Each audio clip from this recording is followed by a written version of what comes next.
Hi, everyone. Welcome back to Old Time Rock and Roll. I'm your host, David Tear, where I've been featuring my top 3,000 songs, my personal top 3,000 list of biggest rock songs of the rock era from 1954 to 1999. This is my second video today because I'm catching up on stuff I missed the last few days when I was on vacation. But anyway, I'm up to song number 2940, which is Pressure by Billy Joel. Here's the singles cover. And this song was released on his album, the 1982 album called The Nylon Curtain. Here's the front of the album, and here's a picture of the back of the album with him on it. And I think it's a really excellent album. I don't think I own this album, but I did really love Billy Joel. I still do. Um, I think he's one of my favorite artists, actually. He has had a very long and successful career, and I actually saw him in concert once back in 1983, I think, when I was in college.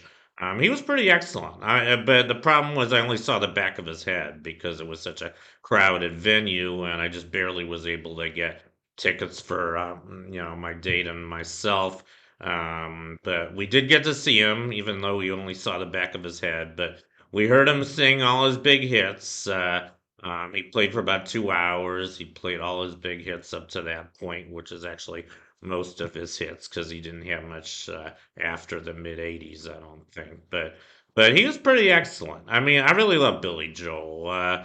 He was born in the Bronx in New York City, and you can tell that his music is very much about New York. Particularly his early songs. He's pretty, his early music from the '70s was pretty cynical about, life in New York, and particularly among, I guess, the people that he grew up with, the kind of upper class society in New York. He really didn't care for that, and you can tell in a lot of the songs the way he sings about them. But then I think by the '80s he became a little more mellow and a little more kind of fun and I guess a little more experimental too. I mean, this album, The Nylon Curtain, I think that was his fourth album. He started out like I said in the mid '70s. His first big hit was Piano Man. That's what everybody knows. That's actually how he got his big nickname. People know him as the Piano Man because of his first hit. But Pressure, I want to talk a little bit more about this song. I think it's a really good song.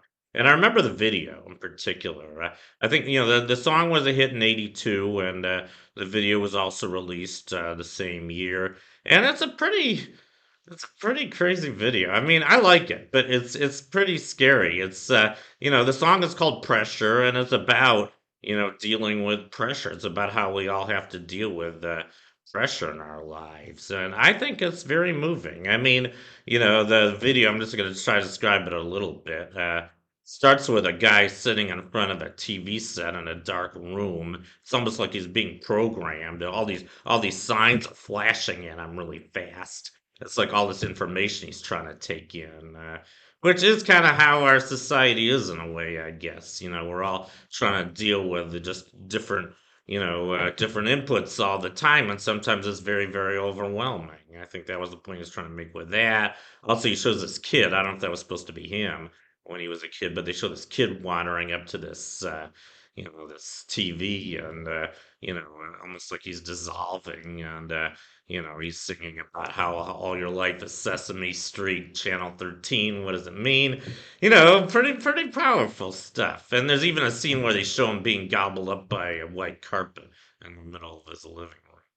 And they also show some scenes where he's out on the street, and he's either about to be run over by some cars in traffic, or there's this vicious Rottweiler that's about to kill him. I mean, it's pretty scary, but I think he really makes his point very clear in the video, and I think it's a really good song. And it did make it to number 20 on Billboard. It was a pretty big hit. And I do think it's a good song. I don't think it's his best. I actually have 19 of his songs on my list. This is the last of them. So, that doesn't mean I don't like the song. I mean, he had a lot of really great songs. A few really great ones that didn't even make my list. Actually, a friend of mine asked me where scenes from an Italian restaurant came in on this list. Unfortunately, I didn't put it on my list, although it is a really good song. It wasn't a big hit for him, but it was a very moving song. He just had a lot of really good songs. So anyway, that's not the last you'll see of Billy Joel on my survey. But I hope you enjoyed this video. And that's my profile on Pressure by Billy Joel. I hope you enjoyed it, and I'll see you next time.